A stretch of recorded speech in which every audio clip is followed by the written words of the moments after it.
Waalaikumsalam warahmatullahi wabarakatuh. Oke, wait, dulu bentar. Ini saya setting dulu bentar. Kok kayaknya rada rada sengklek ini.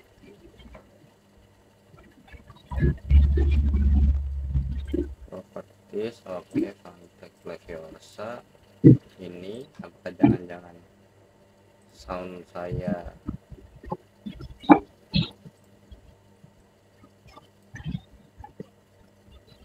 benar kan? Iya. Nggak tahu nih kenapa nih. Sepertinya tes tes tes. Selesai Iya. masuk nggak? Oh, oke. Berarti Iya. oke.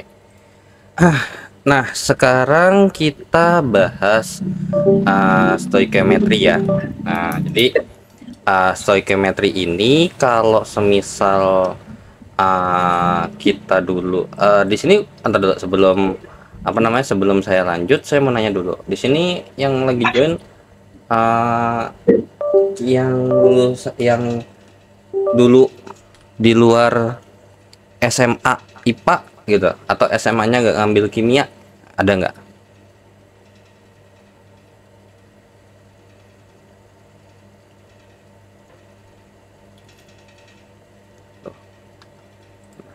Oh, koneksi saya terputus ya Allah, kebiasaan.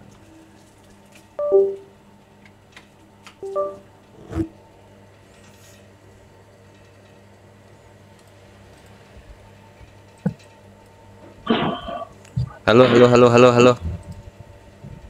Tadi suaranya hilang. Oh iya, disconnect saya. Maaf maaf maaf. Oh, oke. Saya ulang lagi deh. Presentasikan hal lain.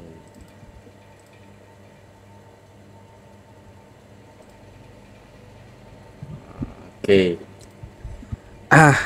Ya itu ke yang lain gimana? Ada apa namanya? Ada di luar SMA IPA atau gimana? Takutnya kalau misalnya ini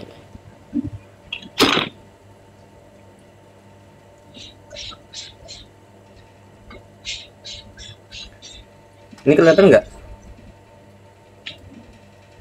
Atau Terlihat. terlihat? Oke. Stoikiometri. Ya, oke. Oke. Nah, jadi sebenarnya kalau stoikiometri ini sebenarnya kalau emang bahas kimia gitu ya, ini jangan ditanya lagi, bahwasanya ini hampir semua kepake, baik kimia analitik kepake, terus kemudian kimia organik, apalagi kalau semisal emang butuh menghitung ya, karena kalau kimia organik kan emang kebanyakan rata-rata, kecuali kalau emang nggak bahas sampai ke analitik ya gitu ya. Nah itu soalnya kalau misalnya mungkin ngikutin tuh kadang ada yang bahas spektrofotometri, jadi kayak ke kimia analitik. Nah jadi perhitungan gitu ya, perhitungan kimia itu ada dibahas di modul yang ini gitu ya. Nah, sekarang kita mulai dari yang pertama terlebih dahulu gitu ya, yaitu adalah reaksi kimia. Oke, penulisan reaksi kimia atau persamaan reaksi gitu ya, persamaan reaksi. Nah, ini kalau di Kimor gitu ya. Nah, bedanya apa sih kalau reaksi di sini kalau belajar kimia dasar sama di Kimor? Itu bedanya adalah kalau di Kimor dia lebih spesifik bahas senyawa organik gitu ya. Jadi senyawa organik A tambah senyawa organik B itu nanti ada yang namanya ini reaksi gitu ya, entah nanti reaksi substitusi, reaksi adisi ataupun reaksi eliminasi, yang dimana cara reaksinya itu di kimia dasar nggak ada gitu ya. Maksudnya cara ngereaksiinnya, oh ini lari ke sini, itu nggak ada gitu. Itu dibahas emang khusus, kayaknya harus di dulu di sini ada nggak bahas kimia organik sama reaksinya. Kalau emang ada ya sudah. Oh nggak ada di sini, kimia organiknya udah langsung dioper ke bagian belakang ya. Kalau dulu kan singet singet saya atau Mbak Wati ingat nggak dulu? Dulu tuh kalau nggak salah ini kan ya, apa sih namanya, ada ini ada senyawa organik di akhir ya kan? Benar nggak? Iya, di akhir. kan? Kalau yang di kimia, yang untuk FST itu di akhir. Iya kan. Nah, dulu di PK yang dasar yang lama juga kalau nggak salah apa saya lupa deh. Nah, jadi itu reaksi senyawa organik kalau di kimia dasar emang nggak dibahas gitu loh. Jadi persamaan reaksinya ya sekedar bahas dasarnya banget gitu ya, namanya dasar gitu ya. Nah, jadi ya sebenarnya banyak ya terkait dengan reaksi yang ini secara umum gitu ya, yang kayak misalkan persamaan reaksi itu ada reaksi pembakaran semisal gitu ya. Bentar. Oke, ada yang namanya reaksi pembakaran. Nah, ini kalau biasanya kalau untuk senyawa organik ini pasti umumnya bisa dilakukan ini gitu ya. Nah, dimana secara umum kita bikin contohnya adalah C3H8. Ini propana ya, pembakaran gas propana gitu ya. Secara spesifik pembakaran gas propana atau C3H8 ya, karena alkana ya, CnH2n+2 gitu. Oke, ini saya oper dulu sebagai contoh inilah ya. Ini contoh pembakaran gas propana. Nah, untuk pembakaran gas propana sendiri atau intinya pembakaran itu kayak di dalam tubuh kita deh gitu ya. Sebenarnya pembakaran gas propana atau apa sih namanya, respirasi sel gitu ya, respirasi sel yang aerob gitu ya, yang butuh O2 itu. Nah, jadi untuk pembakaran gas propana C3H8 ini pasti ini dalam bentuk gas ya, ditambah dengan gas oksigen. Pasti ketika ngebakar tuh pasti butuh oksigen, butuh triggernya. That's why kenapa paling gampang kalau emang kebakaran. Nah, sebelum saya jawab dulu, menurut kalian kalau ada kebakaran, semisal nih kayak kebakaran apa,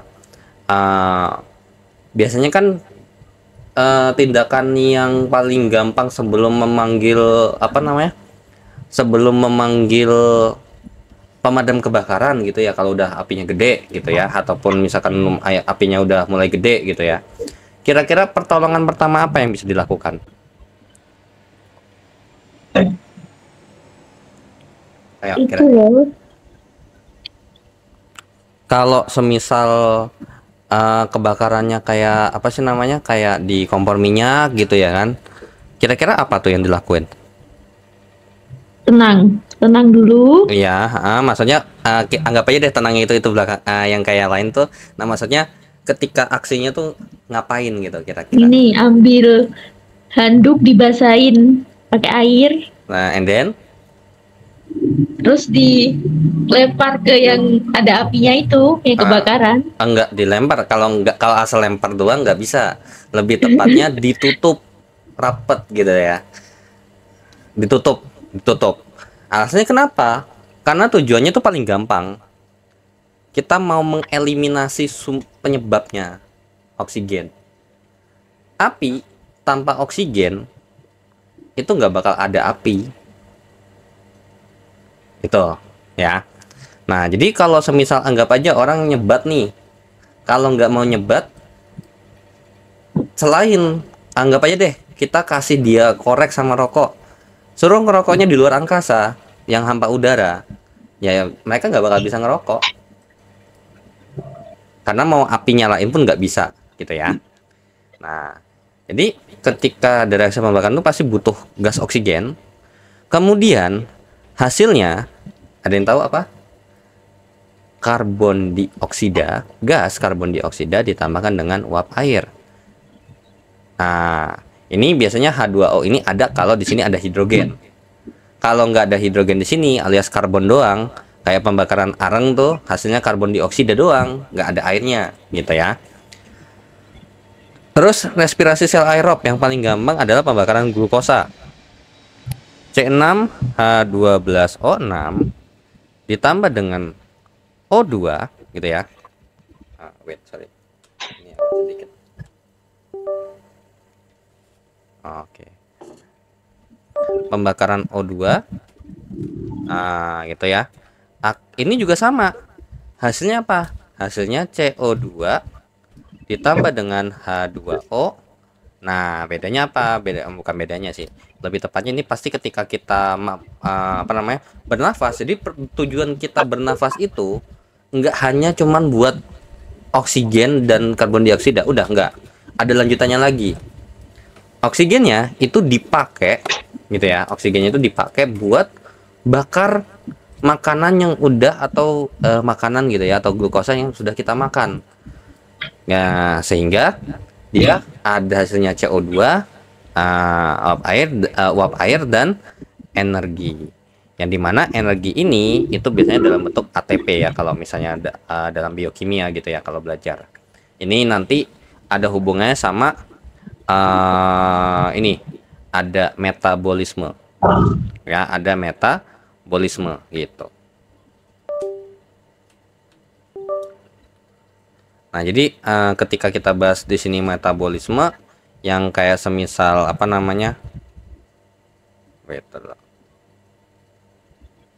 metabolisme yang kayak ada glikolisis atau apa deh, saya lupa namanya. Terus habis itu ada siklus Krebs, kemudian ada transport elektron, ada yang kayak gitulah ya. Oke. Nah, ini tapi di sini ada yang kurang.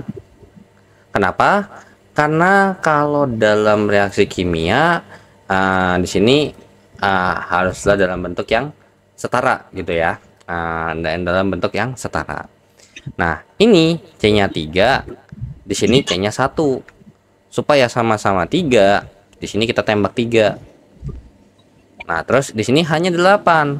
Di sini hanya 2. Kita tembak 4. Nah, untuk O yang di sini 3 kali 2 ya, 6 tambah 4 10. Iya. Sehingga nanti di sini kita tembaknya gitu ya. Iya. Nah, sama ini 6CO2, ini juga sama nih caranya. C-nya 6, C di sini C6 tembak 6, di sini hanya 12, di sini ada 2, berarti tembak 6. Kemudian di sini CO-nya 12 tambah 6 18. Udah ada 6, berarti sisanya 12. Maka 12 itu adalah 6 kali 2. Seperti itu ya. Oke. Nah, sebenarnya itu masih banyak ya beberapa reaksi. Ada yang namanya reaksi penggabungan atau pembentukan gitu ya. Ada reaksi pembentukan. Nah, reaksi pembentukan itu membentuk dari unsur-unsurnya gitu ya. Membentuk dari unsur-unsurnya. Membentuk dari unsur-unsurnya. Nah, biasanya ini itu belajarnya ada hubungannya sama termokimia tuh biasanya ya. Ada entalpi seperti gitu ya. Ada entalpi seperti itu. Membentuk molekul atau membentuk molekul gitu ya. Molekul atau senyawa lebih tepatnya sih, lebih propernya. Membentuk senyawa dari unsurnya. Nah, sebagai contoh ya, semisal kita punya mau membentuk MgO gitu ya, maka Mg tambah O2 menjadi MgO seperti itu. Nah, ini kita setarakan, ini 2, itu otomatis ini 2 gitu ya. Nah, ini Mg-nya 2, maka di sini kita tembak 2 seperti itu ya. Terus habis itu ada reaksi penguraian. Ada reaksi penguraian. Reaksi penguraian. Ya, berarti menguraikan senyawa gitu ya. Penguraian ini adalah menguraikan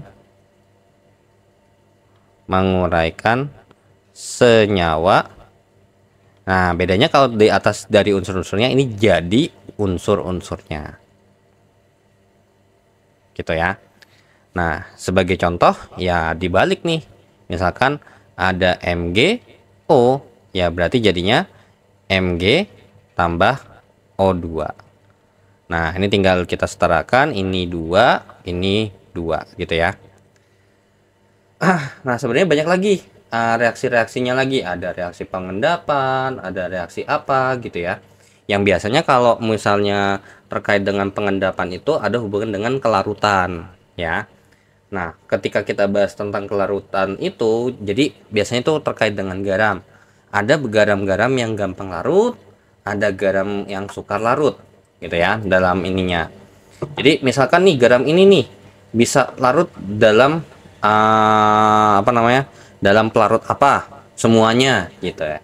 Tapi ada juga beberapa garam yang sulit, gitu loh, sulit larut, gitu dengan kondisi tertentu gitu ya.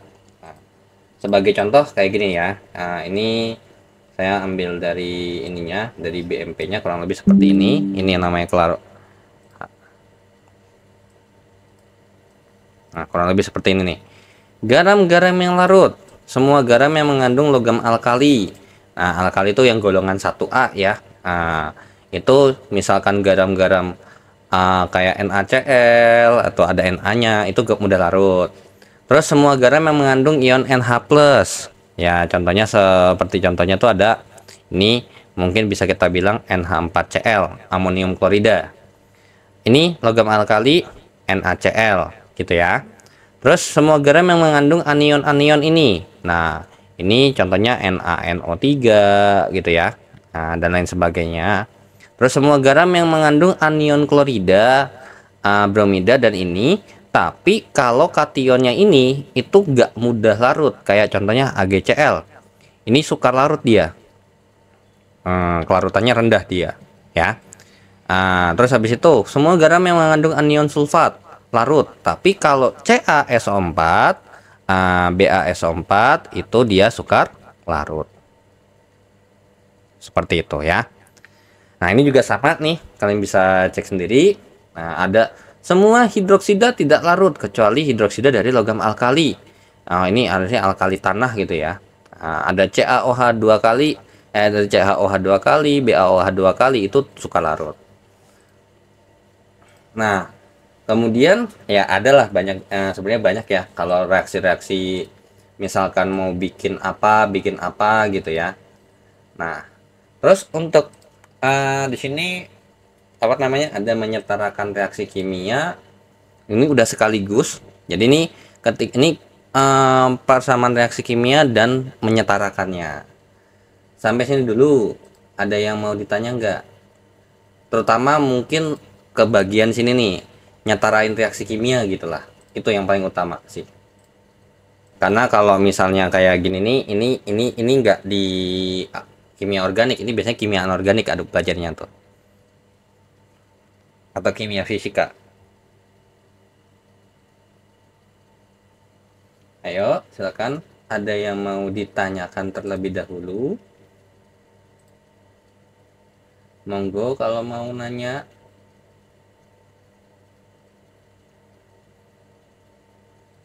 Terutama untuk menyetarakan reaksi.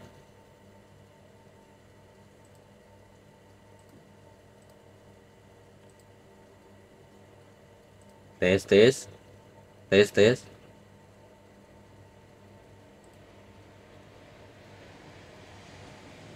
Halo. Ada yang mau ditanyakan? Jing. Ada yang mau ditanyakan nggak? Atau mau langsung lanjut aja ke bagian konsep mol?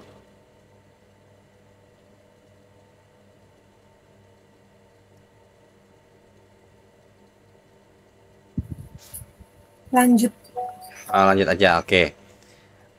Tapi nanti kalau emang misalkan masih ada yang bingung, mungkin boleh ditanyain aja ya nanti ya. Oke. Nah, kita lanjut. Sekarang membahas terkait dengan sebenarnya ini mau diajarin, mau dibahas pun boleh, nggak juga nggak apa-apa. Cuman sekedar pengetahuan aja bahwasannya tuh ketika kita mau mencari massa atom tuh ada pendekatan yang bisa digunakan. Cuman kita biasanya pakai langsung massa atom relatif ataupun massa molekul relatif. Nah, tapi massa molekul relatif atau massa atom relatif itu ada caranya gitu, ada pendekatan yang digunakan untuk mendapatkan angka sekian sekian sekian gitulah ya. Oke, kita langsung ke yang kedua. Ini tadi yang pertama persamaan reaksi, yang kedua adalah konsep mol. Nah, untuk konsep mol ya, kalau ketika kita bahas konsep mol ini itu kalau emang nggak mau ribet ini biasanya bisa jadi 3, bisa jadi 4 gitu ya. Nah, jadi ketika kita bahas jumlah mol atau kita sebut saja N gitu ya. Nah, ini bisa kita hubungkan.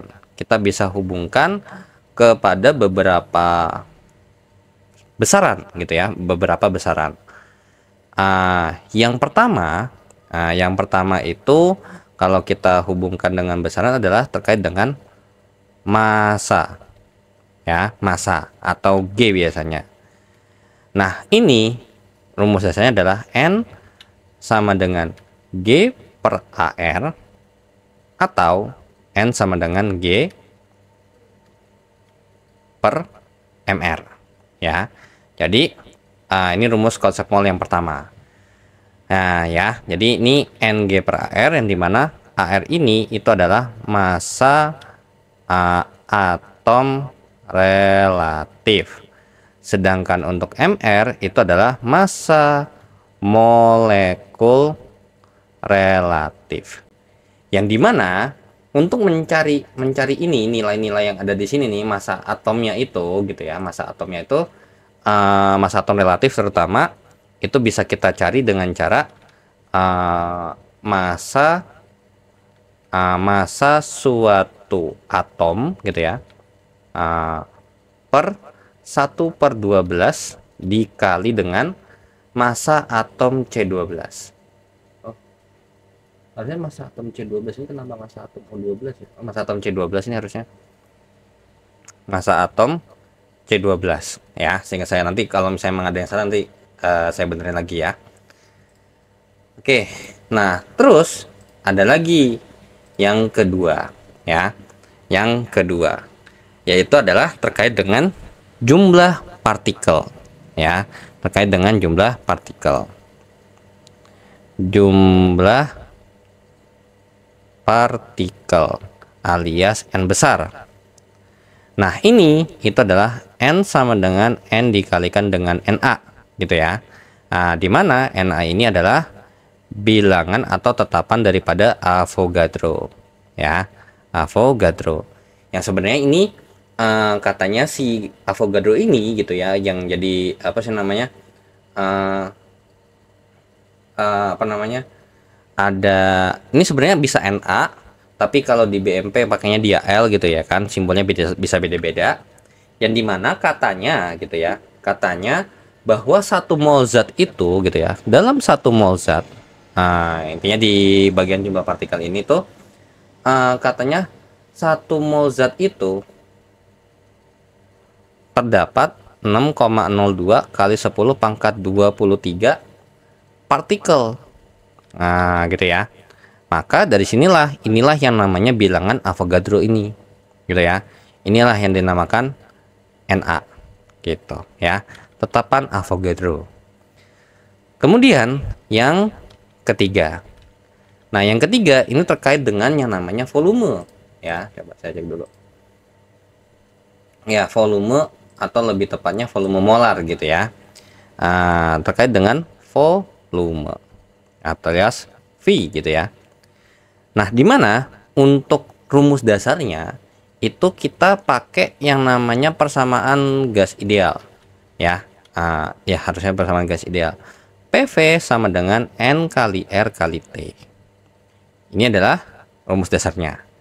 Yang dimana V-nya ini adalah P itu adalah tekanan gitu ya. Terus kemudian di sini kita pakainya ATM ya. Kita pakai ATM di sini. Terus volume itu satuannya adalah ini volume gitu ya. V adalah volume. Satuannya adalah liter. Terus N ini adalah jumlah mol. R ini, bentar saya lupa deh. R-nya ya. R-nya ini adalah konstanta gas ideal. Konstanta gas ideal yang dimana dia nilainya adalah 0,082 liter ATM per mol Kelvin gitu ya, per mol Kelvin. Nah, T-nya adalah suhu mutlak yang satuannya adalah Kelvin. Nah, ini kebagi jadi dua. Ada biasanya disubkan lagi nih, biasanya ada dua. Yang pertama adalah saat STP gitu ya, ada STP alias standar temperature and pressure, yang dimana standar temperatur dan suhu itu adalah ketika T-nya sama dengan 0 derajat Celcius dan P-nya adalah 1 atm. Nah, P-nya 1 atm. Alias ini berarti 273 Kelvin ya suhu mutlaknya. Maka kalau kita turunkan PV sama dengan nRT. Nah, jadi ini kalau misalkan kita bikin ya, berarti V sama dengan N kali R kali T per P. Dan ini kita biarkan N-nya. Kita masukin 0,082 kali 273 per 200 per 1. Maka nanti ini bisa kita dapat kurang lebih sekitar segini. 22,4. Makanya ini istilahnya VSTP ya, VSTP.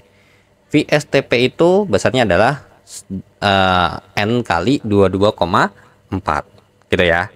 Nah, inilah yang dinamakan volume molar sebenarnya ya. Inilah yang dinamakan volume molar. Ini namanya volume molar. VM biasanya. Nah, terus kemudian di sini ada yang namanya keadaan RTP. Ini sama kayak gini, bedanya adalah ini room. Berarti ruangan gitu ya. Room temperature and pressure. Bedanya apa tuh? Bedanya adalah kalau ini T-nya dia 0, maka di sini suhu ruangan yang kurang lebih di sini ya, ingat ya. Ini berarti bergantung sama suhu ruangan di mana tempat itu berada. Nah, ini biasanya kalau dulu dipakai biasanya 25 derajat Celcius nih suhu ruangan ya. P-nya 1 atm. Ini 298 Kelvin. Maka dari itu kalau kita masukin nih T-nya 298 terus P-nya 1 atm ke P kali V sama dengan nRT, maka V-nya itu sama dengan N kali R kali T per P gitu ya. Nah, maka V-nya sama dengan N kali 0,082 kali 298 per 1, maka ini nanti jawabannya sekitar N dikalikan dengan 24 gitu ya. N dikalikan 24. Nah, jadi N dikalikan dengan 24 ini, N dikalikan dengan 24 ini adalah VRTP ya, VRTP. Nih, VRTP. Yang dimana ini juga sama, ini merupakan V molar. Nah, jadi V molar di sini bisa kita simpulkan gitu ya. Kita bisa simpulkan bahwasanya V molar ini sama dengan R kali T per P gitu ya. Oke. Nah, nanti ini biasanya di kalau di Kimdas dulu tuh ditanya kalau suhunya sekian gitu ya. Kalau suhunya sekian, tekanannya sekian, kira-kira volume molarnya berapa gitu ya. Oke. Nah, sama satu lagi. Ini untuk yang terakhir ini biasanya bisa nyambung, iya bisa enggak juga, misalnya kalau mau disambungin boleh, enggak juga nggak apa-apa. Ini yang namanya ada konsentrasi atau mungkin lebih tepatnya adalah molaritas alias M besar. Nah, untuk molaritas gitu ya, ketika kita mau mencari itu, ini satunya adalah mol per liter sebenarnya. Jadi M besar itu sama dengan N per V dalam satuan liter. Nah, ini biasanya bisa kita turunkan nih rumus daripada ini. Kalau kita menggunakan ya, saya bahwasanya pakai yang G per mr ya. Nah, kita pakai N sama dengan G per mr. Kemudian volumenya dalam satuan liter, volumenya dalam satuan mililiter, itu bisa kita turunkan menjadi begini. G per mr kali 1 per volume dalam satuan liter, maka nanti ini G per mr, ini V dalam satuan mililiter. Ini kalau kita mau merubah, maka ini kita kali 1000. Ya, ini kan karena bawahnya dikali 1000 ya. Nah, dalam matematika dasar, kalau kita mengalihkan apalagi pecahan, kalau bawahnya dikali, atasnya juga harus ikut dikali. Jadi atasnya ini adalah 1000. Nah, maka biasanya kadang ada yang ini versi dasarnya adalah seperti ini, tapi kadang ada beberapa buku kayak mungkin dulu buku sekolah terutama biasanya juga menentukan atau menulis rumus seperti ini. Gitu. Oke, sampai sini dulu. Ada yang mau ditanyakan nggak? Nah, jadi kalau biasanya mungkin kalau yang di Tekpang kali ya, nggak tahu juga sih. Ketika kita mau mereaksikan dan kita tahu reaksinya gitu ya kan, kita tahu reaksinya seperti apa, persamaan reaksi seperti apa, maka sangat penting gitu ya, sangat penting ketika you harus tahu persamaan reaksi, nyetarain persamaan reaksi seperti apa gitu ya kan. Sama pengetahuan seperti ini mungkin gitu ya. Nah, terus ketika kita mau mengerjakan atau kita mau mengkalkulasi berapa sih kira-kira ini butuhnya berapa, ini butuhnya berapa, maka ya inilah dasar hitungannya kurang lebih secara konseptual gitu ya. Oke, sampai sini dulu. Ada yang mau ditanyakan nggak?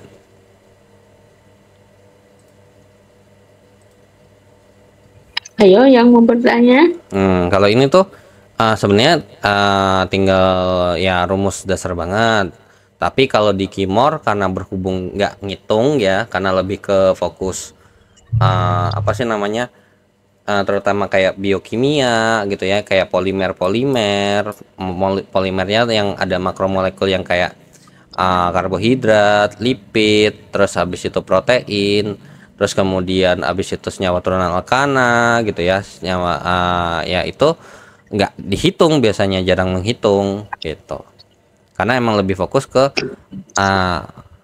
tata nama lah, terus kemudian reaksi kimianya seperti apalah, itulah yang difokuskan di senyawa organik ya. Karena sejauh saya belajar dari organik 1 sampai organik 3, kayaknya hampir nggak ada hitungan seperti ini gitu.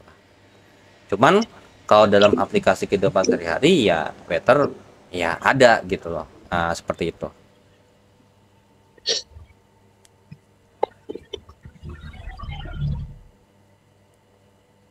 Oke, sampai sini dulu. Ada yang mau ditanyakan nggak?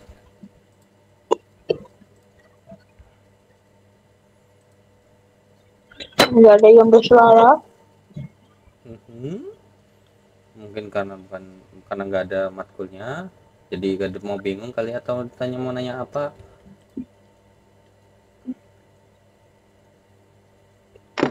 Kan kalau biasanya kalau kayak kemarin tuh tugasnya organik kan gitu, pasti ramai tuh. Oke, kalau semisal emang nggak ada yang mau ditanya, mau saya lanjut gitu. Lanjut. Ya lanjut. Oke, bentar dulu.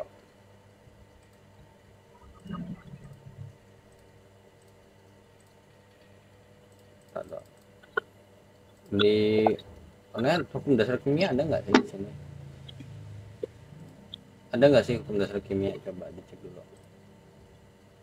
Oh langsung ya. Oh ada hukum dasar kimia tentang gas ini, termodinamika. Kalau ini molekul dan ion, oke, stoikiometri, persamaan reaksi dan mol, oke langsung ini, oke sudah. Oke, ini berarti nggak bahas ini ya, apa namanya, hukum dasar kimia. Yang sebenarnya ya itu penting sih ya, kan harusnya bahas itu dulu. Cuman kalau emang nggak mau repot, sebenarnya ya emang mau ini langsung begini begini begini begini itu ya bisa. Kalau untuk di soal seperti soal tertentu ya nggak apa-apa gitu. Oke. Bentar, bentar.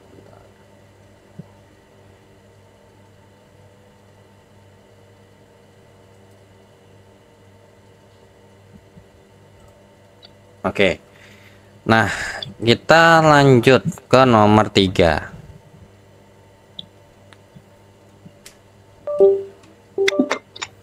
Ke nomor 3 ada yang namanya rumus empiris sama rumus molekul. Oke. Ini seingat saya kayaknya ada dibahas di Kimor deh. Diskusi 1. Ada nggak? Kayak kemarin tuh waktu itu ada deh kayaknya. Iya ada. Ada kan ya? Oke. Nah, pertanyaannya karena udah lewat dan udah terjawab, kira-kira apa bedanya rumus molekul dan rumus empiris itu?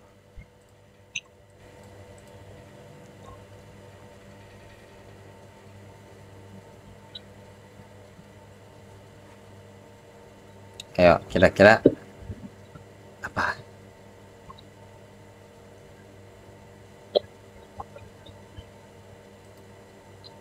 Apa bedanya rumus empiris sama rumus molekul?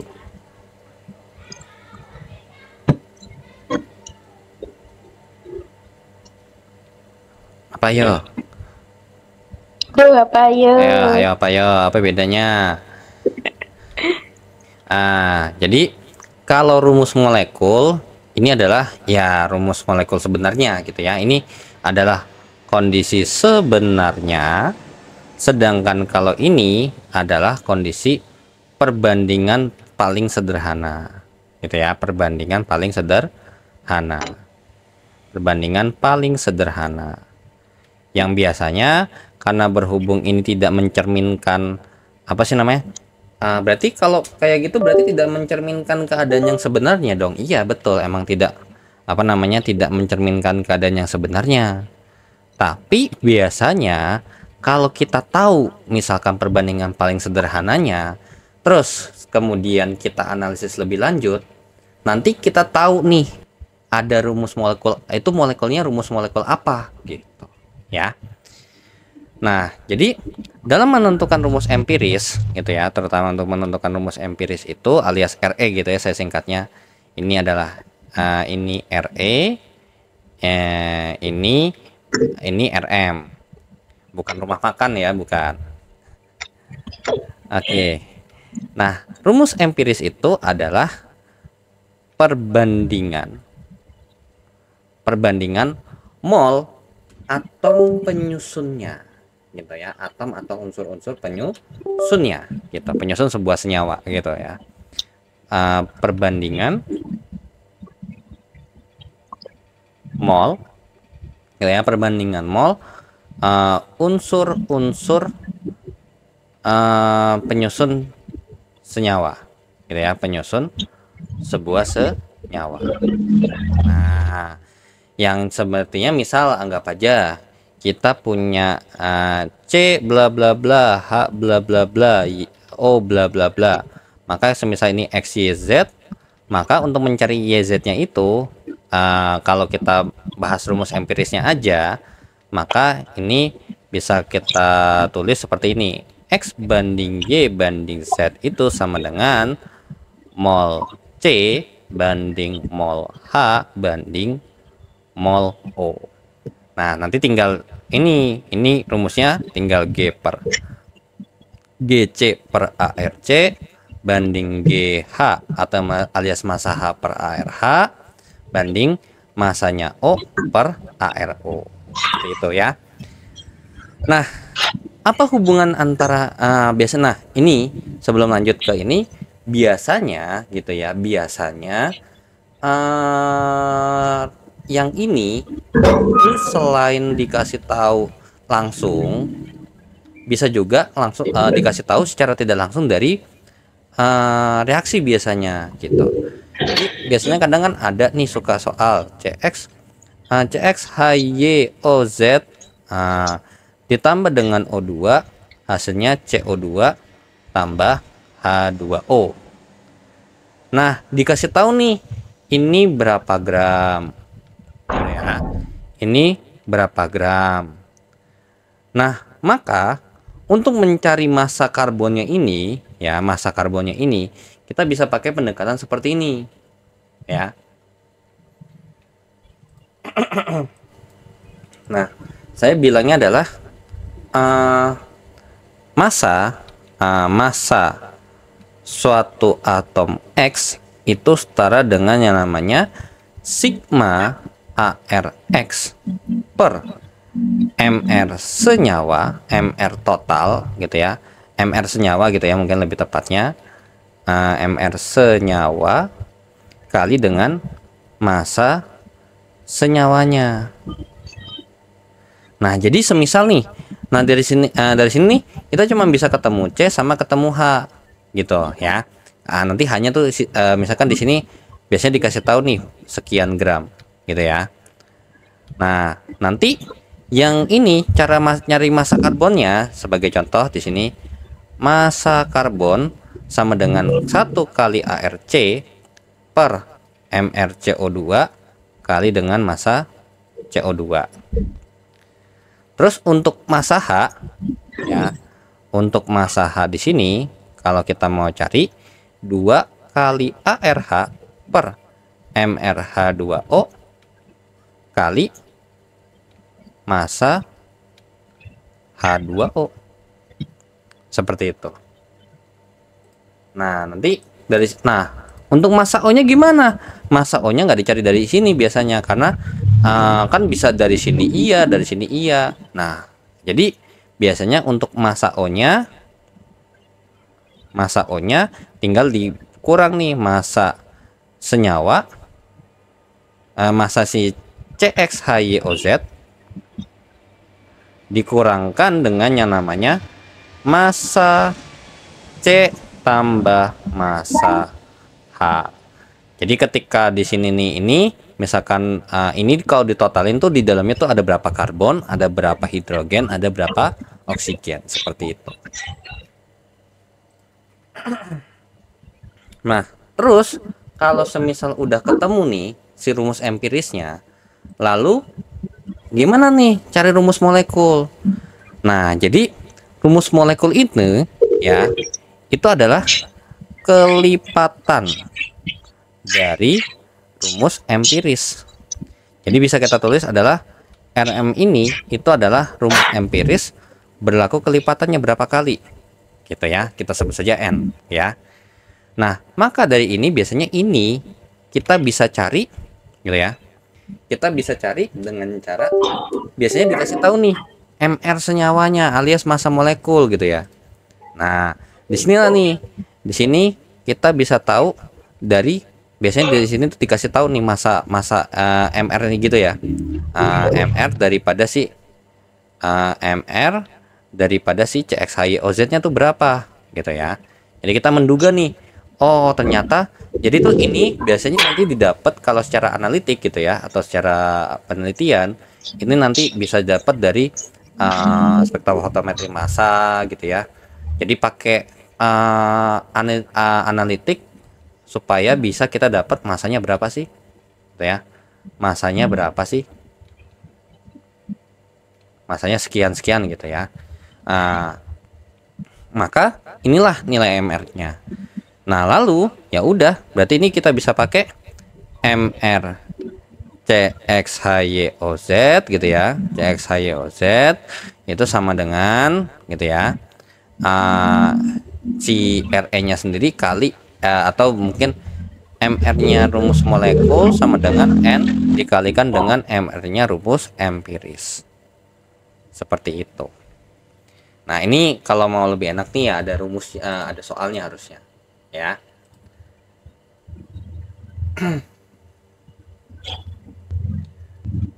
Nah, ini selain yang ada di sini, ini nih biasanya juga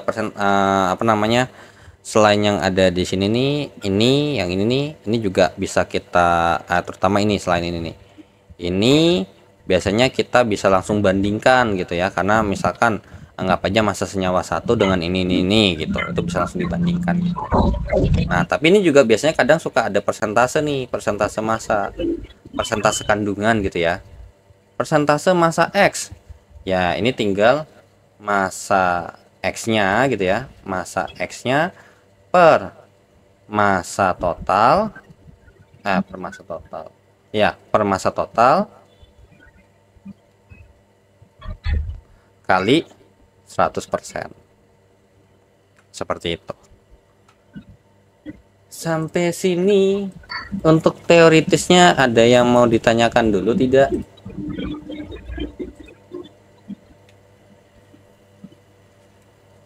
Atau mau coba latihan soal aja kali ya sebagai contoh gini, ambil dari bukunya. Gimana? Mau contoh soal dulu supaya ada gambaran atau mau gimana nih?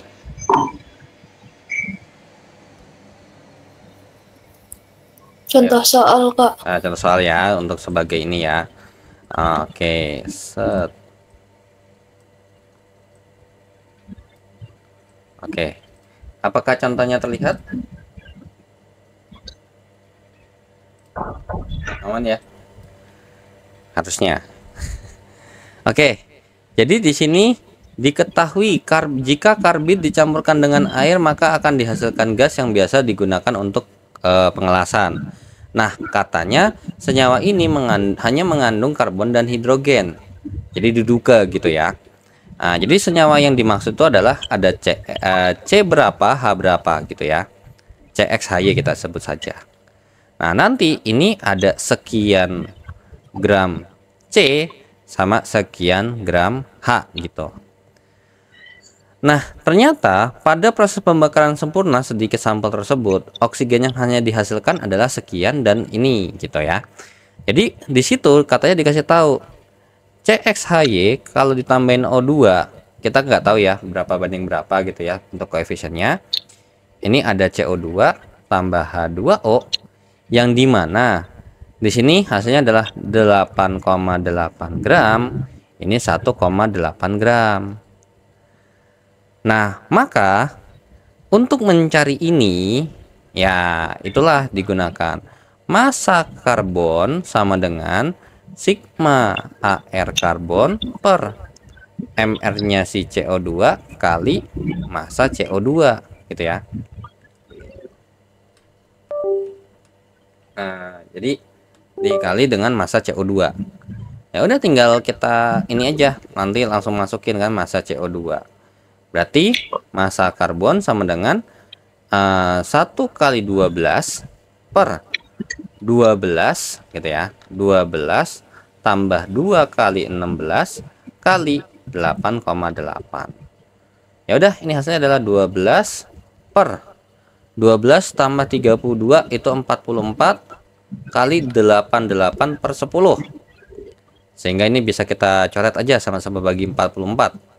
1 2. Nah, hasilnya adalah 24 per 10 alias 2,4 gram. Kemudian ini hidrogen. Nah, dapat dari mana nih? Ya udah, GH sama dengan sigma ARH per massa per MR-nya H2O kali dengan massa H2O.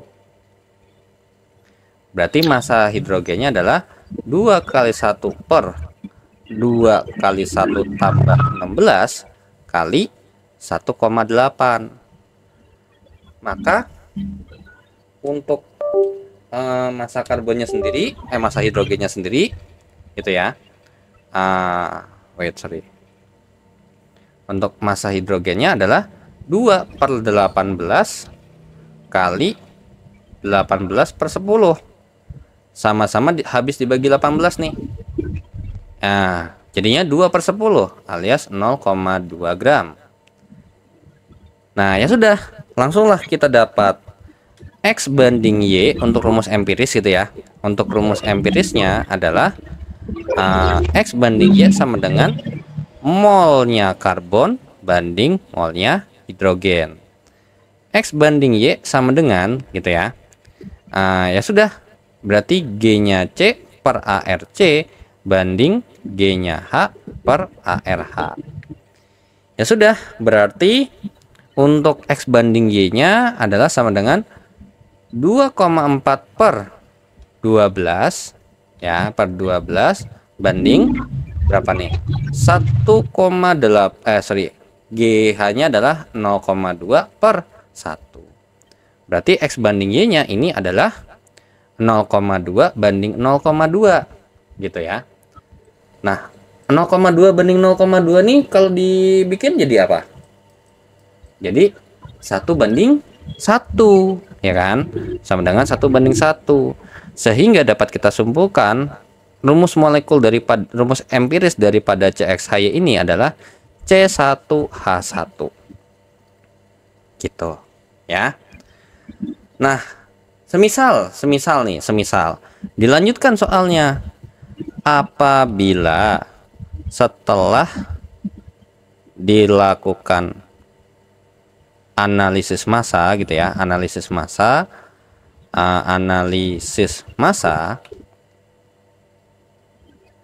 didapatkan massa senyawa tersebut alias CXHY ini adalah 26 gram per mol. Kira-kira berapa rumus molekulnya gitu ya? Rumus molekul daripada CXHY ini berapa gitu ya? Rumus molekul daripada CXHY ini berapa gitu ya? Ya sudah, berarti untuk siapa? Untuk CXHY ini rumus molekulnya adalah ya udah, berarti CXHY ini kalau aslinya ya C1H1 dikalikan dengan kelipatannya. Nah, ya sudah, berarti MrCXHY sama dengan N dikalikan dengan MrC1H1. Ya sudah, kita lanjutkan. 26 sama dengan N kali 1 kali 12 tambah 1 kali 1 gitu. Berarti 26 sama dengan N kali 13. Berarti di sini kita bisa dapatkan N-nya adalah 2. So, dapat kita simpulkan rumus molekulnya daripada CXHY itu adalah C1H1 2 kali ternyata. Ya sudah, berarti rumus molekulnya si CXHY ini apa? C2H2. Nah, seperti itu ya.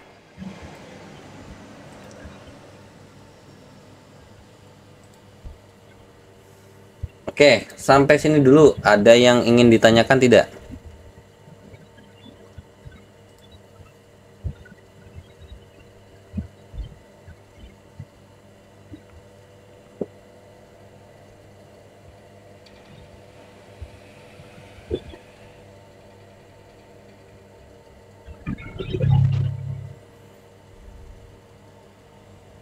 Ayo, oke.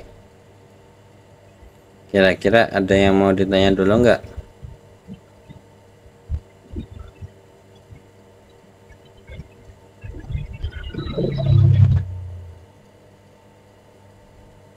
Ayo.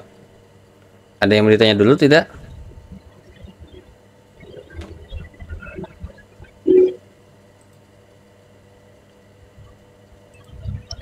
Ada yang mau bertanya? Ya.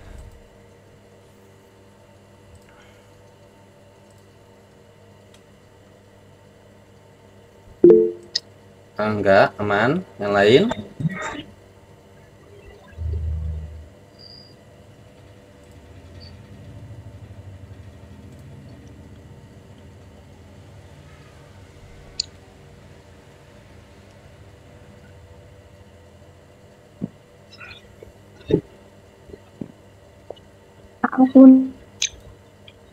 Aman. Oke. Kalau semisal emang nggak ada yang mau ditanya, kita lanjut ke materi yang terakhir ya, keempat. Oke. 4 ini ada yang namanya pereaksi pembatas. Oke. Nah, reaksi pembatas ini itu adalah reaktan gitu ya, yang paling habis duluan gitu ya. Jadi reaksi yang paling awal habis gitu ya, alias yang membatasin reaksi. Nah, reaksi pembatas adalah reaksi yang paling cepat habis atau habis duluan gitu ya, yang habis duluan. Makanya dari ini dia membatasi reaksi gitu ya. Maka dari itu dia membatasi reaksi yang ada gitu ya. Nah, ini gimana nih untuk reaksi pembatas? Nah, ini kalau mau langsung mending enakan kita langsung ke contoh soalnya aja ya.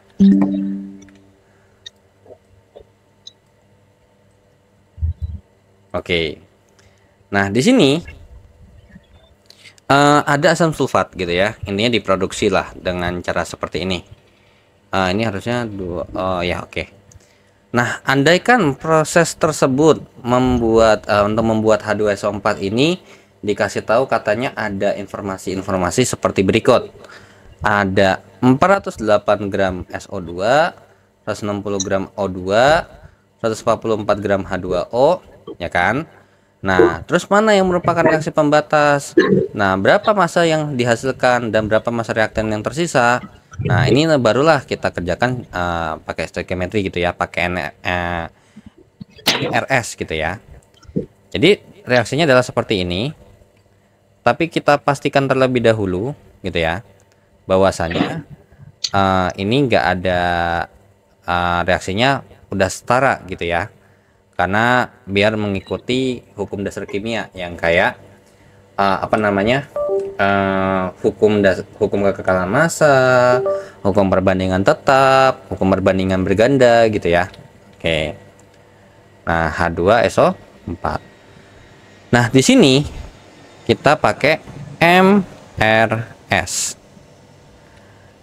Nah, yang ada di sini ini kita bisa hitung ada G, ada AR begini. Itu kita bisa hitung molnya terlebih dahulu.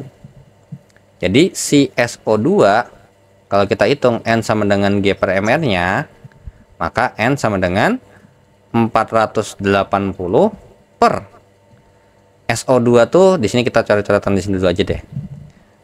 Kita nyari MR SO2 berarti itu 1 kali 32 tambah 2 kali 16. 2 kali 16. 32 tambah 32 64. Terus untuk MrO2 itu adalah 2 kali 16 alias 32. Untuk MrH2O itu adalah 2 kali 1 tambah 16 alias 18. Nah, ya sudah, berarti ini per MR ini adalah 64. Untuk N-nya berapa di sini? Kali berapa tuh? 64 kali 5 udah lewat. Loh, coba kita kalkulator saja lah ya. 480 bagi 64. Oh, 7,5 mol ternyata ya.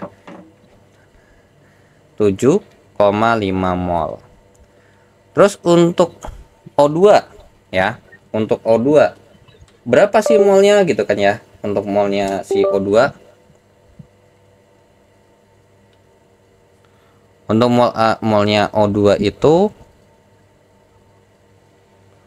untuk molnya O2 berarti N sama dengan G per MR, berarti N sama dengan 160 per 32. Jawabannya adalah 5 gitu ya.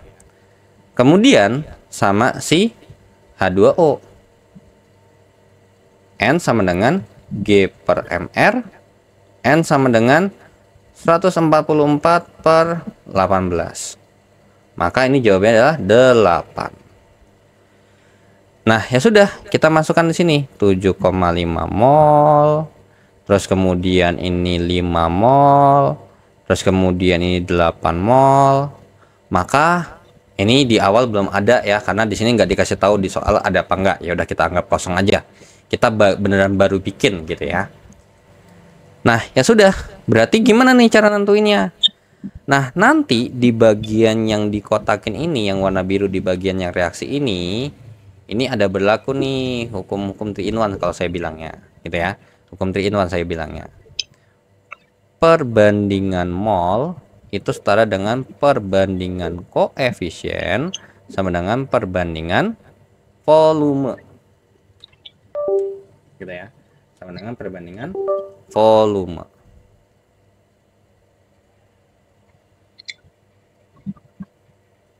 Perbandingan volume.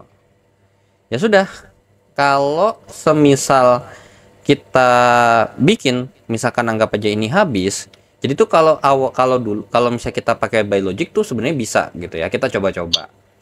Misal nih 7,5 yang habis. Nah, bisa nggak yang lain itu ada sisa gitu ya.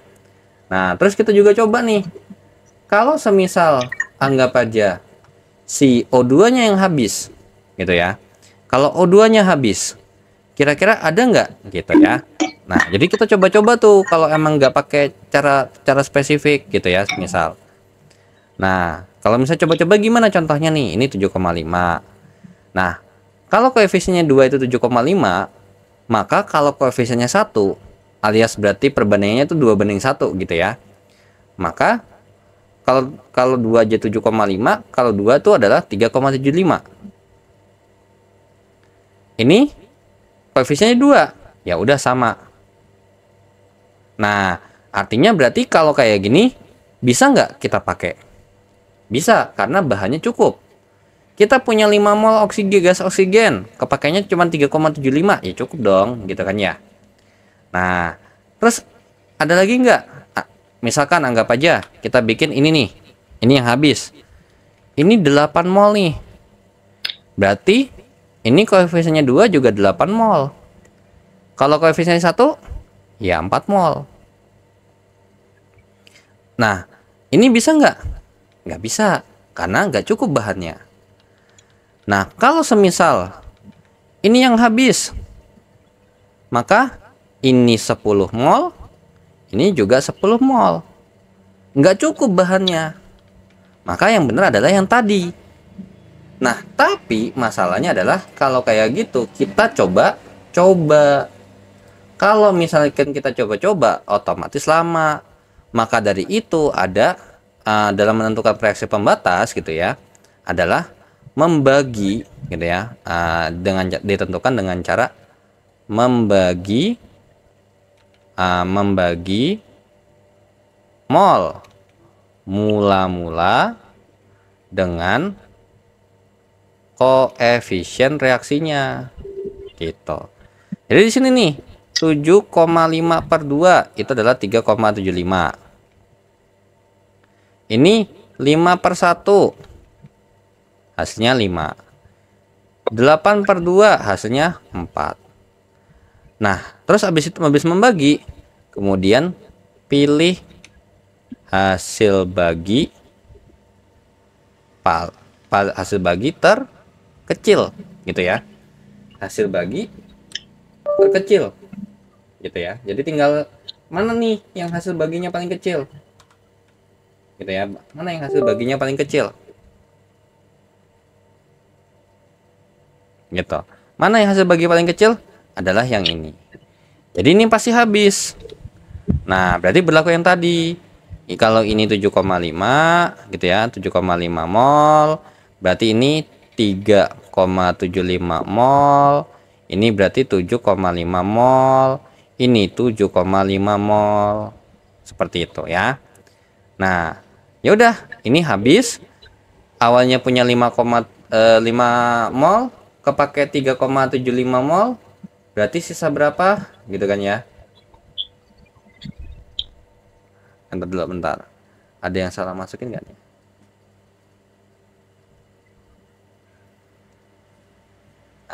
Oke.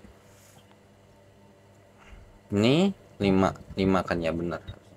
5 terus 4 bagi 8. Oke, benar berarti. Nah, ini berarti sisa 1,25 mol. harusnya. Iya, 2,5. Oke, ini kemudian sisa 0,5 mol. Terbentuklah 7,5 mol H2SO4. Nah, jadi ditanya siapa reaksi pembatasnya? Nanti sekaligus saja ya.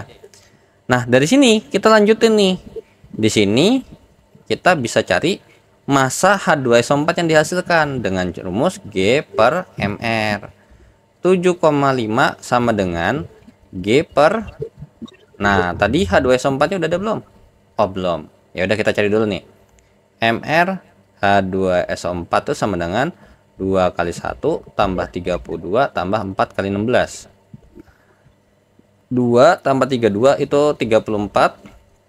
34 tambah 64 98 gitu ya, 98. Ya sudah, ini 98. Langsunglah kita cari gitu ya. Nah, berarti G-nya adalah 7,5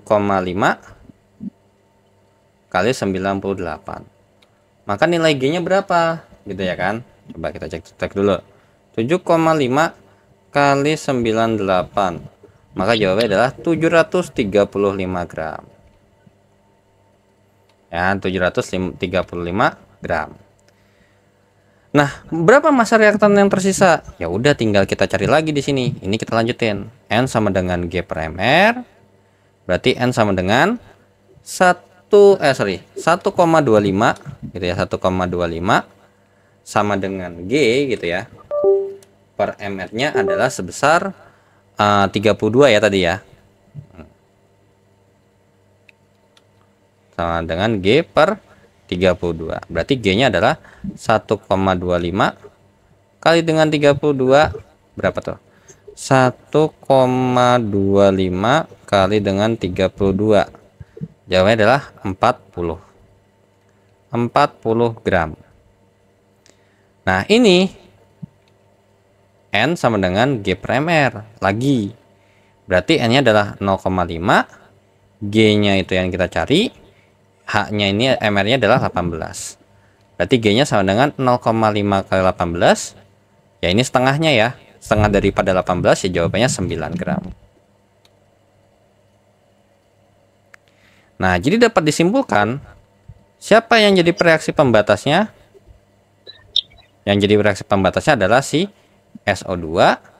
Terus massa H2SO4 yang dihasilkan adalah 735 gram. Kemudian massa O2 yang tersisa itu adalah 40 gram. Kemudian massa H2O yang tersisa adalah 9 gram.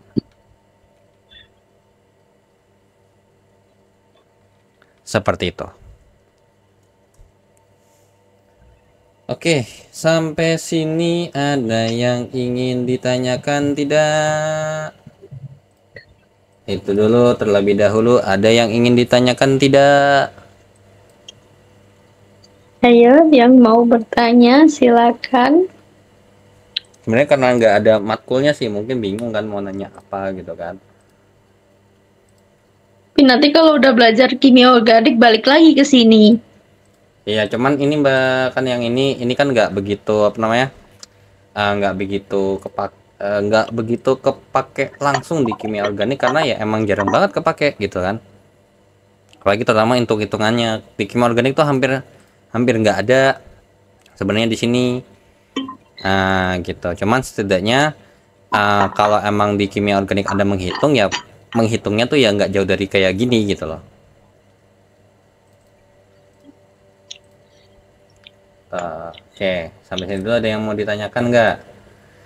Nah, nanti tuh biasanya kalau di Kimor, kalau saya lihat daftar isinya, harusnya tuh ada hubungan sama di sini daftar isinya tuh selain penulisan reaksi kimia, ini. Oh, di sini baru konfigurasi elektronnya ini. Tuh. Oh, udah ada beberapa yang kebahas nih sebenarnya. Oh, ini sebenarnya. Oh, ya udah, oke lah. Di modal satu lewat. Beberapa sifat periodic unsur. Nah, jadi itu nanti yang bakal kepake, terutama yang di kimia organik itu apa sih namanya? Kayak di tabel periodik nih. Kayak semisal siapa? Misalkan kemarin kan Kak Jahit ada nanya tuh. Misalkan kalau misalkan ternyata di dua kiri kanan ini ada di tempat yang sama, nomor urutnya paling kecilnya sama, kira-kira di antara dua halogen ini kira-kira apakah gitu ya? Apakah ngikutin masanya atau ngikutin besarnya keelektronegatifan gitu. Ya, dimana keelektronegatifan F itu halogen FClBrI itu F itu paling gede karena dari dari atas ke bawah tuh lama-lama makin kecil, jadi F itu paling gede gitu. Terus ikatan kimia nih, nah ikatan kimia, terus habis itu barulah ini. Nah ini ya sebenarnya ada beberapa yang dipakai kalau belajarnya dalam. Kalau belajarnya nggak terlalu dalam, ya di kimia dasar ini ya beberapa doang yang kepake. Kayak contohnya nih, belajar hukum termodinamika. Itu kalau misalnya baca di textbooknya ini, itu ada tuh bahas delta G lah, bahas delta H lah juga. Itu kebahas itu.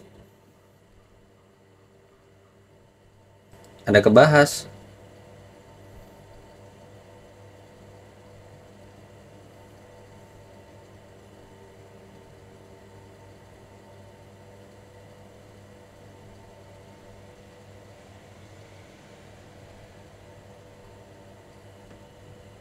Mas, mau nanya mas, Iya, nanya apa tuh?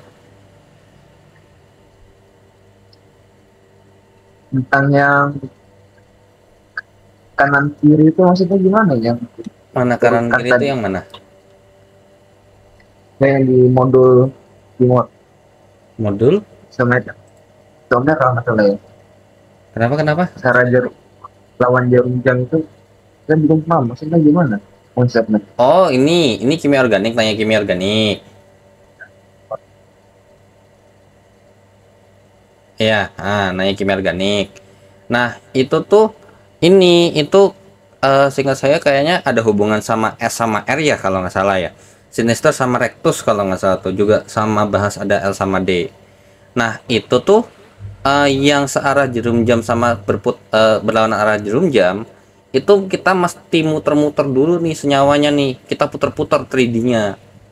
Nah, nanti kalau kita udah dapat posisi yang tepat gitu ya. Jadi ini kita muternya sampai ke bentuk seperti ini gitu loh maunya. Nah, nanti dari cabang-cabang itu kalau nggak salah ada konfirmasi apa deh, saya lupa namanya. Bentar dulu. Bentar.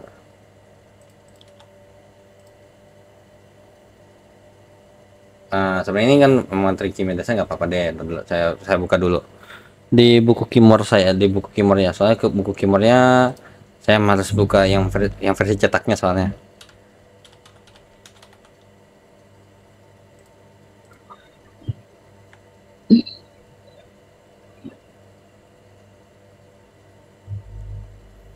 PK 4203 kan ya pakai bukunya ya, bener nggak? Pakai PK 4203. Iya, masih pakai itu. Kayak gitu. Pak modul kedua, oh isomer. Isomer boleh dikasih tahu nggak halaman berapanya biar ini 2.31. halaman 31. Oke, untuk kimia dasar ini ada yang mau ditanya dulu nggak? Ini dulu.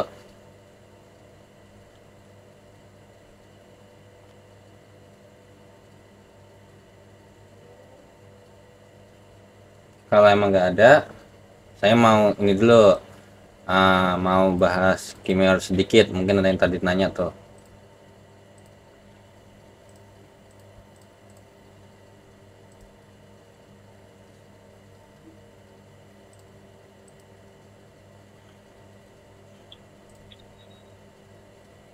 Tadi 31.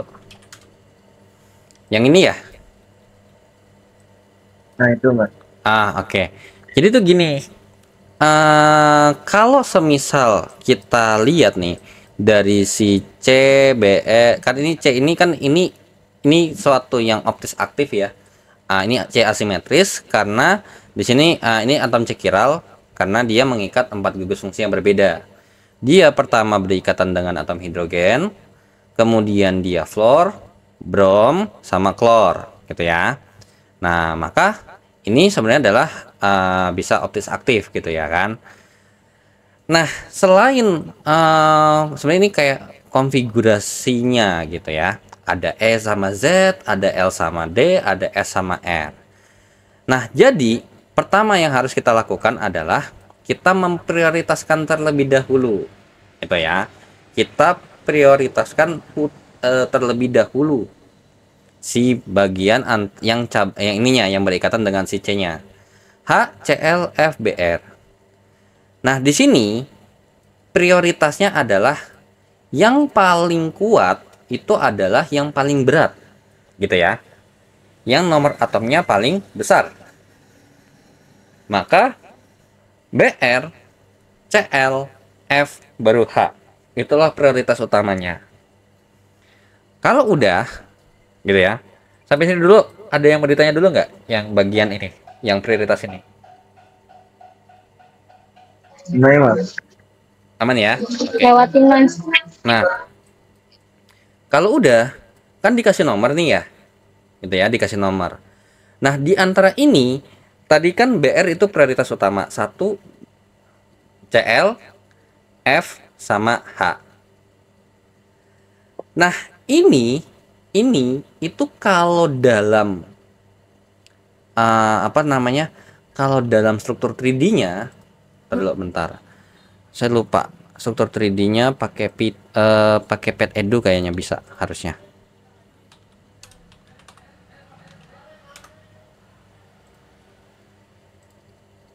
Bisa nggak ya?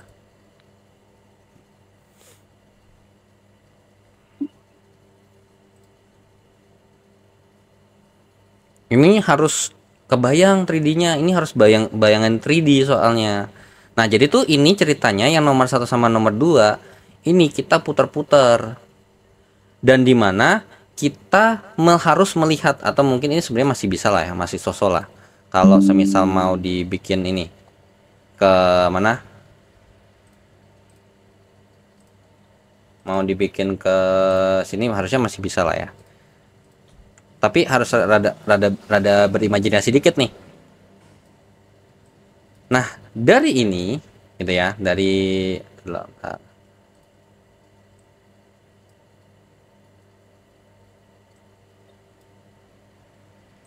sorry bentar ya. Nah, dari yang ini tadi kan kita prioritaskan adalah mana? F itu sorry.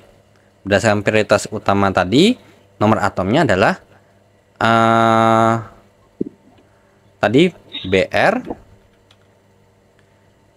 Cl, F sama H. Oke.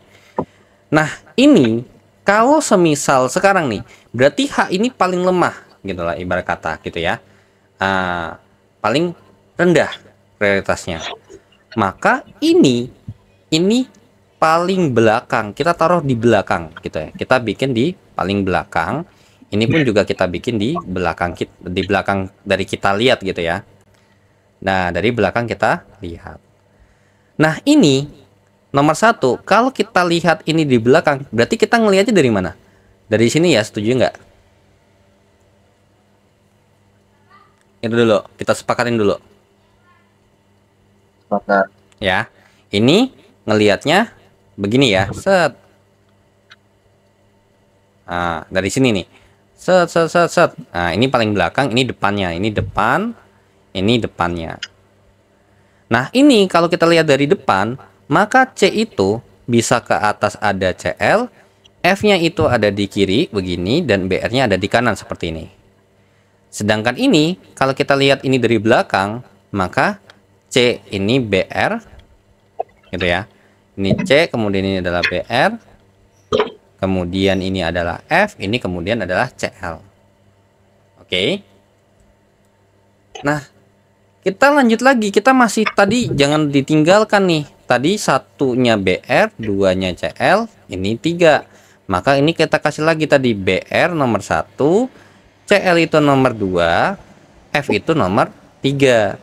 Ini juga sama, ini nomor 1, CL-nya nomor 2, nomor 3. Nah, sekarang kita kasih putaran ini gitu ya. Kita ngasih putaran ini diurutkan atau dimulai dari prioritas yang paling tinggi dari angka nomor 1. Berarti kira-kira ini kalau kita dimulai dari 1, kira-kira berlawanan atau searah?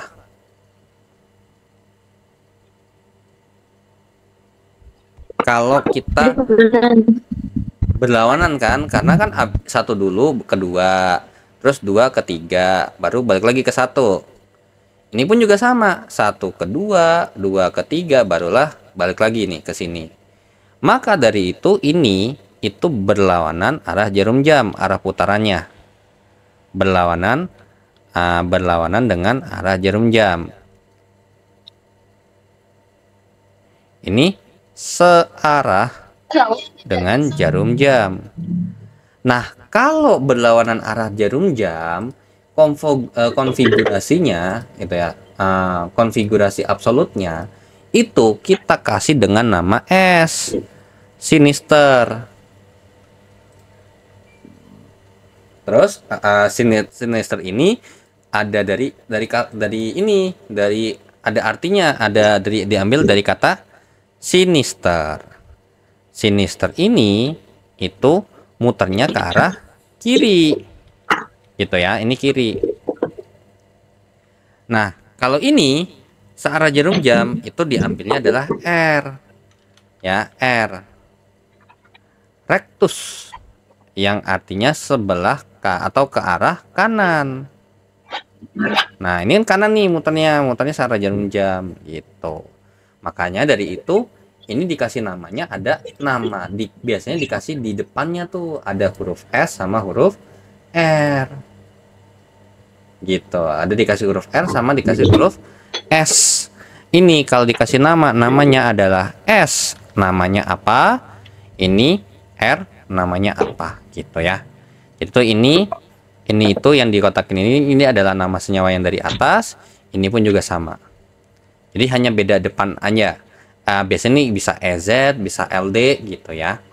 Jadi tuh ketika kita bahas SR, terus LD, EZ itu udah bukan isomer yang dasar, isomer kayak struktur, melainkan isomer yang ruang gitu. Jadi kita harus bisa melihat itu secara 3 dimensi. Gitu. Ini dulu. Apakah sudah terjawab? Itu dulu. Nih. Boleh tanggapin nggak, Mas? Berapa? Mau nanggapin? Iya, silakan. Apa tuh? Kenapa? Nah, kalau sebenarnya konsep awalnya itu apa? Kan kalau kita kan anggapnya objeknya diam, kitanya yang bergerak. Tapi kan kalau dibalik, kalau nggak dua-duanya bergerak. Tapi struktur itu tak bendanya kita ubah. Berarti kan tetap yang R bisa jadi S, yang S bisa jadi R. Jadi fungsinya ini itu di tempat S atau R itu apa gitu? Dan saya sama S bisa jadi R juga sebenarnya kalau misalnya dibalik perspektifnya. Di balik perspektif gimana nih? Ini dulu di balik perspektif seperti apa maksudnya?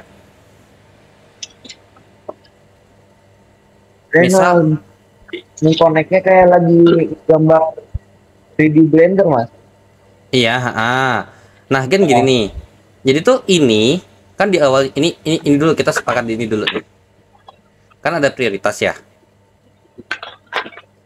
Nah, prioritas ini itu kalau kita kalau ini pasti dari ini yang nomor 4 ini itu kan berarti prioritas paling terakhir. Paling cupu lah ibarat kata gitu ya kan. Nah, oke, sorry kembali. Nah, ini nih. Ini yang 4 nih. Nah, yang paling lemah itu kan sebenarnya kalau kita bilang perspektifnya bisa nuker, nggak mungkin ketuker harusnya kalau menurut saya. Karena kalau emang ini kita lihat dari depan sini, ya, karena kan ini supaya ke belakang gitu ya kan. Ini BR-nya nggak bakal mungkin ketuker nih. Ini atas, kecuali kalau you bilang, oh mungkin yang dimaksud ini kali ya, ini BR-nya ke atas, gitu, atau cek gitu, apa gimana coba? Yang dimaksud perspektif beda tuh, perspektifnya sama aja. Kayak gitu. Nah, kalau emang semisal ini kita tukar, nah ini misalnya anggap aja kita tukar nih. Nah, ini kita tukar ya. Jadi berarti C-nya itu BR-nya di atas, setuju ya? Nah, terus otomatis kalau misalnya BR di atas, kalau kita lihat dari sini gitu ya, maka CL-nya ada di kiri, F-nya di kanan dong. Setuju nggak?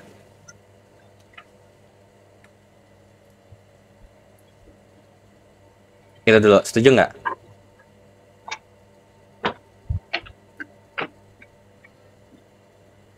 Ini dulu, setuju nggak?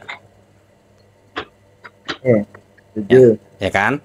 Nah, ini kalau kita kasih nomor prioritas, dimulai dari siapa lagi?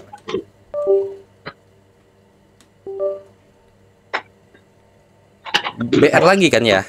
Nah, ini BR-nya nomor 1, CL-nya nomor 2, F-nya nomor 3. Gimana arah putarnya?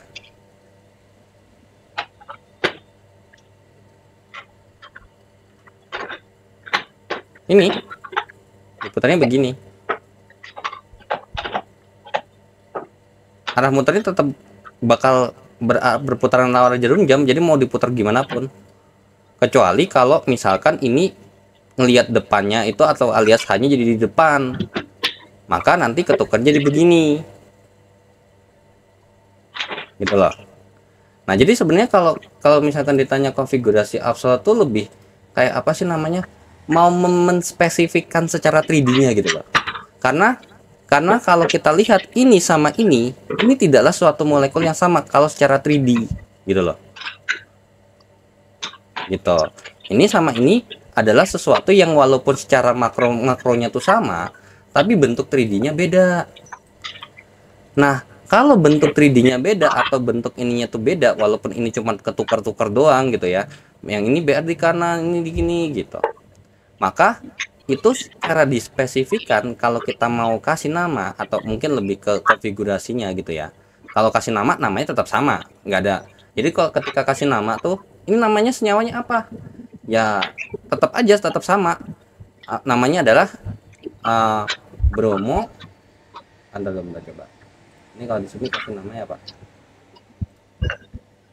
Bromo, fluoro, terus habis itu B bromo, kloro, fluoro, metana gitu ya semisal. Nah, ya udah, di tata nama senyawa itu secara 3D, kalau tata nama secara umumnya itu ya udah nggak dibedain. Jadi kayak kita anggap aja cuman 2 dimensi aja. Jadi kayak kalau kita mau kasih nama senyawa tuh ya cuman gini doang, C, BR, F, kemudian CL, kemudian H gitu. Itu kalau ketika kita bahas nama senyawa umum aja ya bentuknya begini. Nah, tapi kalau kita bahas secara 3D gitu ya, untuk ternyata nih ketika dilanjutkan lebih dalam lagi, ternyata tuh kalau semisal disusun gitu ya, ternyata ada kemungkinan seperti ini kalau kita lihat gitu ya kan. Walaupun ya kayak tadi, misalkan mau diputer-puter nih bla bla bla bla bla bla bla gitu. Nah, ini juga sama. Ini kalau semisal kita tuker, misalkan C ini F, kemudian ini BR, kemudian ini F, ini CL dulu, baru ini BR. Ya ini pun tetap sama, tetap bakal ke kanan, karena ini kalah, ini 3, ini nomor 1, ini nomor 2, gitu ya. Ya kan? Nah, ini kalau dibikin jadinya arahnya searah jarum jam gitu. Jadi mau dia posisinya ditukar pun selama emang nukernya pas gitu ya, jangan sampai nukernya nggak sesuai. Misalnya contoh di sini CL di sini, BR-nya tiba-tiba di sini, tapi F-nya cuma kayak ketukar doang. Nah, itu nggak boleh. Karena ini kan kalau kita struktur di 3 dimensi tuh CL-nya di atas, F-nya di kiri, BR-nya di kanan. Kalau mau putar semua. Karena kan kalau you bikin putar semua kan pasti muter semua tuh. Gitu kan. Kayak gitu sih.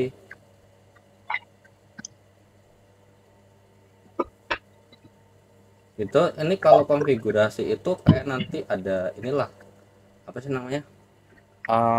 Kalau ada sebenarnya itu ada L ada D juga. Jadi tuh kayak oh ini tuh namanya bisa namanya L bisa namanya D. Nah tapi ini juga kalau misalkan kita bahas secara 3 dimensi ini bisa namanya R bisa namanya S.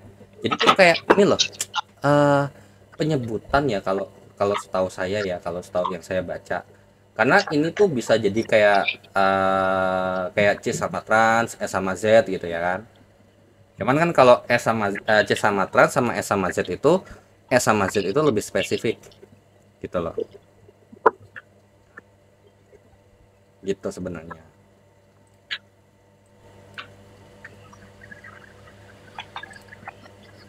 Aplikatifnya apa tuh mas? Gak ambilin kopi. Kalau setahu saya ya, kalau untuk ini nih biasanya nanti ntar dulu coba ya. Untuk make sure aja.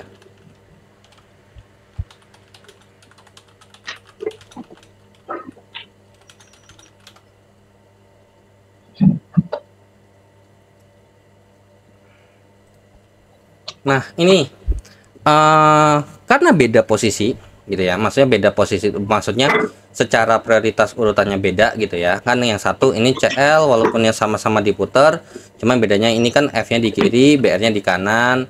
Nah, ini kalau mau dilanjutin ya, nanti tuh ini ada hubungannya sama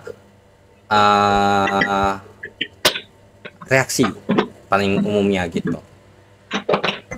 Gitu. Jadi kayak misalnya oh ini ternyata ini sama ini anggap aja ya kasarnya gitu antara dua ini ternyata tuh ketika kita mau mereaksikan yang versi ini sama ini nanti jawabannya tuh bisa beda dan nanti sih secara sifat kimianya itu juga beda. Jadi isomer tuh walaupun misalkan emang itu isinya sama tapi konfigurasinya atau bentuknya beda-beda itu sifat fisiknya beda gitu loh. Sifat kimianya juga beda gitu loh. Jadi itu dampaknya ke situ sebenarnya. Itu bukan hafalan kan mas? Eksperimen kan hasil gituan tuh. Kalau gini, reaksi kimia kalau you pening, maksudnya bukan pening, maksudnya gini lah. You kalau bahas reaksi kimia itu harus kudu biasa dulu. Sama kayak you kalau belajar 3D Blender tuh, misalkan 3D. Bagi orang yang pertama kali belajar 3D itu kan pasti kagok ya gitu, maksudnya kagok itu karena nggak bisa saset gitu. Tapi kalau udah biasa ya setidaknya lebih lancar daripada orang yang belum pernah belajar sama yang baru belajar gitu. Nah jadi kalau emang reaksi, ketika you bahas reaksi itu nanti you harus membiasakan diri dengan reaksi kimia. Nanti kalau udah biasa nanti lama-lama kayak apa sendiri gitu loh. Kecuali kalau emang belajarnya mau instan nggak mau ya itu harus diapalin reaksinya apa aja. Jatuhnya tuh kayak apa ya, materi kimia apa ya, kalau misalnya you nggak mau repot oh ini udah hafalin ini aja gitu ada gitu kan.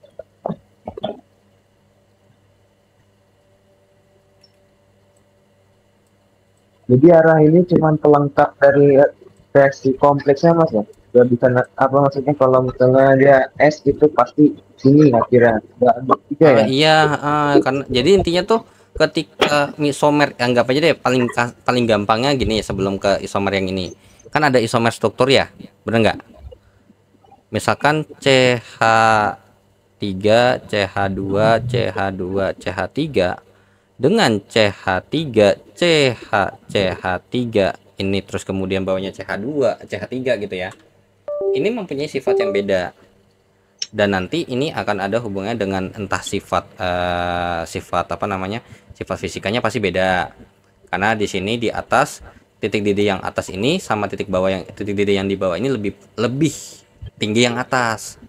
Jadi ini titik didihnya N-butana itu akan lebih besar daripada titik didihnya 2-metil propana. Jadi semakin spesifik ya, kalau kita mikir kan ini sama-sama C berapa sih? C4H8 H berapa sih? H10 ya. Ini juga C4H10. Pasti kita mikir, loh ini sama ini tuh isinya pasti sama. Ya betul, emang isinya sama. Tapi secara sifat entah dari kimianya, entah fisikanya itu beda. Itu dampaknya ke situ. Yang kayak tadi, kalau semakin spesifik nanti reaksinya beda lagi hasilnya. Kayak ini kalau direaksikan dengan ini nanti hasilnya beda. Ini nanti direaksikan dengan yang sama, dia bisa bereaksi, tapi nanti hasil reaksinya beda secara struktur gitu loh.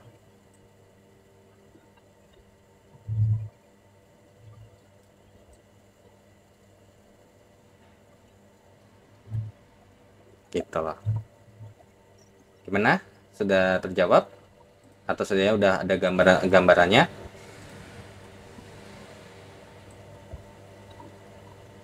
Untuk yang ini kopi mas. Kenapa? Yang ini udah dapat. Ya, ya cuman ya itu kalau misalkan di kimia organik itu kalau bahasnya senyawa apa ya emang harus biasa dulu. Sama ini tuh kimia organik tuh sama kayak orang farmasi belajar. Kalau udah biasa ngituin obat nanti lama-lama juga apa sendiri.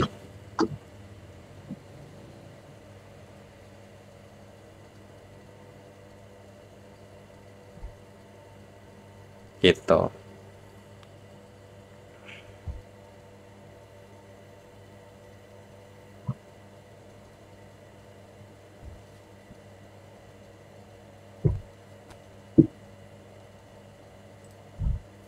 Gimana? Ada yang masih mau ditanya lagi?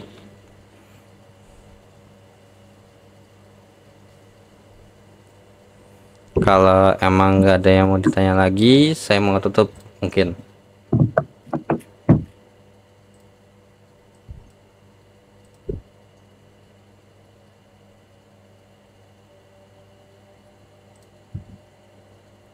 Gimana? Apa kayak mungkin saya tutup? Sudah? Oke. Oke, kalau gitu kita akhiri dulu aja ya untuk pertemuan kali ini. Nah, kalau kimia organik saya belum tentu ya bisa tiap minggu. Jadi apa namanya mungkin kalau kimia organik diaturnya di hari apa sama Mbak Wali sama Mas Zahid. Karena ini lagi free aja, lagi bisa gitu. Nah, juga saya lagi sibuknya semua proposal penelitian buat matkul MedPen sebenarnya. Cuman masih free lah, jadi makanya ya udahlah gitu belajar ini gitu. Setidaknya biar kimia organiknya nggak pas ini. Oh iya, ini ada sedikit inilah insight gitu loh dari kimia dasarnya. Oke, kalau gitu saya akhiri dulu untuk pertemuan kali ini. Saya ucapkan terima kasih yang sudah join ya. Dan dengan begitu saya pamit. Wassalamualaikum warahmatullahi wabarakatuh. Selamat malam, selamat beristirahat. Warahmatullahi wabarakatuh. Terima kasih.